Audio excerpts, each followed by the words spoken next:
Welcome students, आपका नए class में स्वागत है। आज हम लोग एक लॉ उठाया है गुरुत्वाकर्षण का। गुरुत्वाकर्षण का सार्वत्रिक नियम, universal law of gravitation, Newton भैया का नियम है। आज इसको समझते हैं और एक्सप्लेन करता हूं, आप इसको समझिए, मजा आएगा। क्योंकि हम आपको पहले ही बता चुके हैं ना कि न्यूटन भैया का जितना नियम वो हमारे व्यवहारिक जीवन से जुड़ा हुआ है।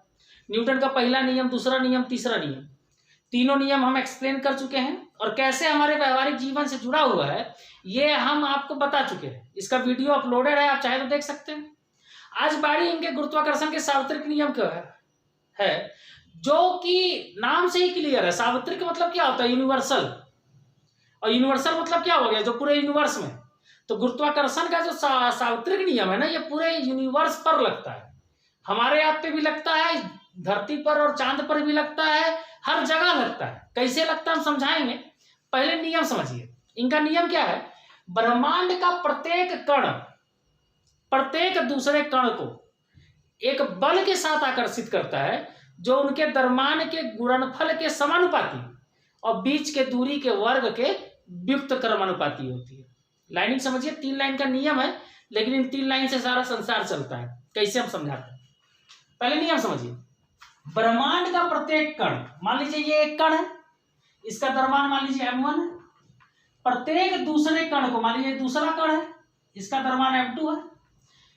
तो ब्रह्मांड का प्रत्येक कण प्रत्येक दूसरे कण को एक बल के साथ आकर्षित करता है। वो बल मान लीजिए क्या है? F है। जो मानिए इस बल की बात हो रही है, जो इनके द्रव्यमान के गुणनफल के समानुपाती, माने द्रव्यमान m1 है और m2 है, तो इनके गुणनफल के समानुपाती माने प्रोपोर्शनल।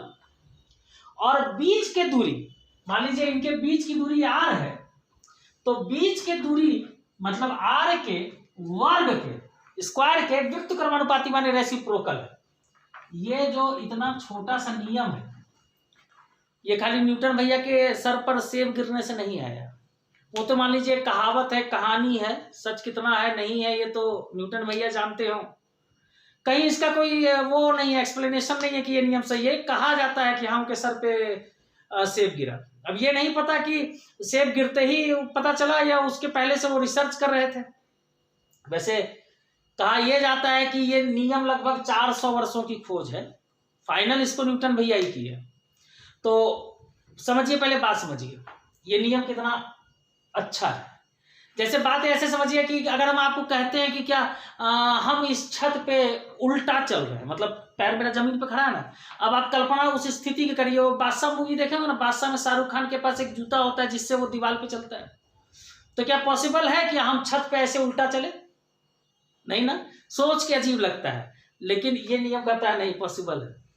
और नियम क्या कहता है? ये वास्तविक में हो रहा है। जैसे हम आपको बताते हैं, जैसे ये पृथ्वी है, अब पृथ्वी के ऊपर ये आप खड़े हैं, ठीक। अब आपको पता है कि पृथ्वी अपने धुरी पर ऐसे ऐसे चक्कर काटता है गोल। तो एक समय ऐसा आएगा कि जो व्यक्ति यहां खड़ा है वो इस पोजीशन पे ऐसे खड़ा है, या हो सकता है इस पोजीशन पे ऐसे खड़ा है, लेकिन उसको पता भी नहीं चलता है कि हम उल्टे खड़े हैं। क्यों? क्योंकि ये जो एक पिंड है ना, ये इस पर बल लगा रहा है और बल से वो उससे बंधा हुआ है। जैसे हम आपको एक एग्जांपल करके समझाते हैं। एग्जांपल समझिए, जैसे ये देखिए, आप क्या करिए, एक उंगली ऐसे रखिए, एक उंगली ऐसे रखिए, ठीक है। अब दोनों को ऐसे पकड़िए और पास में लाइए। इसको इतना पास लाइए कि मतलब जितना पास ला सकते उतना पास लाइए, लेकिन चिपकने मत दीजिए। जब इसको आप मैक्सिमम एकदम पास में ले आइएगा तो आप देखिएगा आप इसको रोक नहीं पाइएगा, ये चिपक जाएगा। ये देखिए एक्सप्लेनेशन हो गया न्यूटन के गुरुत्वाकर्षण के सार्वत्रिक नियम का। कैसे? ब्रह्मांड का प्रत्येक कण, बात समझिए, ब्रह्मांड का प्रत्येक कण प्रत्येक दूसरे कण को एक बल से आकर्षित कर रहा है। ये इसको खींच रहा है फोर्स से, जो क्या है? इनके द्रव्यमान के गुणनफल के समानुपाती और बीच के दूरी के वर्ग के व्युत्क्रम, मतलब जैसे दूरी इनके बीच की कम होगी ये बल एकाएक बढ़ जाएगा। क्योंकि व्युत्क्रम क्रमानुपाती है ना। व्युत्क्रम क्रमानुपाती का मतलब क्या हुआ? ये जैसे जैसे बढ़ेगा बल घटेगा, और ये जैसे जैसे दूरी घटेगी बल क्या होगा? बढ़ेगा। तो जैसे ये पास में एकदम पास में आ जाएगा ना तो बल बढ़ेगा, और ये बिना मतलब अपने आप खिंचा जाएगा। करके देखने लायक चीज है। आई बात समझ में? चलिए हम नियम को आगे बढ़ाते हैं। जैसे आप देखते होंगे कि किसी को सलमान खान पसंद है हीरो में, किसी को शाहरुख पसंद है, किसी को ऋतिक पसंद है, किसी को कोई पसंद है। क्या सबसे अच्छा एक्टिंग ऋतिक रोशन करता है जो सबको पसंद है, या टाइगर श्रॉफ सबसे अच्छा एक्टर है जो सबको पसंद है, या सलमान खान सबसे ज्यादा अच्छा एक्टर है कि सबको पसंद है? अगर सलमान खान सबसे अच्छा एक्टर होता तो सबको वही पसंद होता, फिर अक्षय कुमार किसी को पसंद नहीं होता। तो काहे ऐसा हो जा रहा है भाई? तो सीधी सी बात समझिए, ब्रह्मांड का प्रत्येक कण, अब अक्षय कुमार एक कण है, प्रत्येक दूसरे कण को एक बल से आकर्षित कर रहा है जो दोनों के दरमान, यहाँ दरमान मतलब दोनों की सोच। अगर आपके मन में कहीं भी कॉमेडी करने की इच्छा ज्यादा रहती होगी तो आपको सलमान खान, अक्षय कुमार जैसे हीरो जो कॉमेडी ज्यादा करते हैं वो पसंद होंगे। सीरियस रहने की इच्छा होगी तो आपको अजय देवगन टाइप के एक्टर पसंद होंगे। अगर बॉडी बिल्डिंग का बहुत होगा तो टाइगर श्रॉफ पसंद होंगे। तो वही कह रहे हैं ना कि ब्रह्मांड का प्रत्येक कण प्रत्येक दूसरे कण को एक बल से आकर्षित करता है जो दोनों के विचार के गुणनफल के समानुपाती और बीच के दूरी के वर्ग के व्युत्क्रमानुपाती होती है। बीच के दूरी का यहाँ क्या मतलब? तो भैया बॉलीवुड की मूवी देखते हैं तो दूरी कम है बॉलीवुड से, आपको ज्यादा अच्छा लगेगा। हॉलीवुड नहीं देखते हैं तो हॉलीवुड के में उससे भी अच्छे कॉमेडियन होंगे, लेकिन कॉमेडियन आपको कहाँ का पसंद आएगा? यहाँ का पसंद आएगा, है ना? यूनिवर्सल हर जगह काम आता है। जैसे ऐसे समझिए, सबसे अच्छा हम पढ़ाते हैं, आपको पता है, तो आप हमसे काहे नहीं पढ़ते? काहे कि मेरे और आपके बीच की दूरी ज्यादा है। अब जैसे जैसे दूरी बढ़ेगी तो दूरी के क्या है? व्युत्क्रमानुपाती है ना। तो दूरी बढ़ेगी तो बल घटेगा क्योंकि रेसिप्रोकल है। तो मेरे ख्याल से आप समझ रहे होंगे नियम। बहुत मजेदार नियम है और हर जगह लगता है।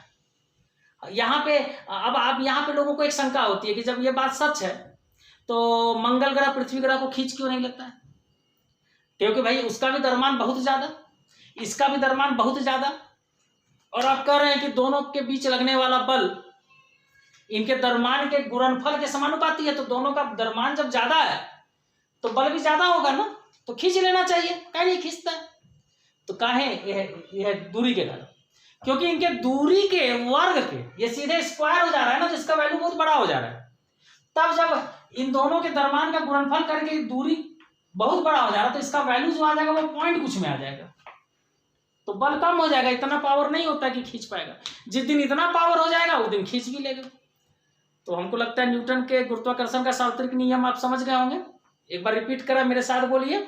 ब्रह्मांड का प्रत्येक कण प्रत्येक दूसरे कण को एक बल के साथ आकर्षित करता है जो दोनों के द्रव्यमान के गुणनफल के समानुपाती और बीच के दूरी के वर्ग के व्युत्क्रमानुपाती होता है। तो हमको लगता है आज के लिए पर्याप्त है, यहीं रोकते हैं, कल फिर मिलेंगे। सेवा समाप्त।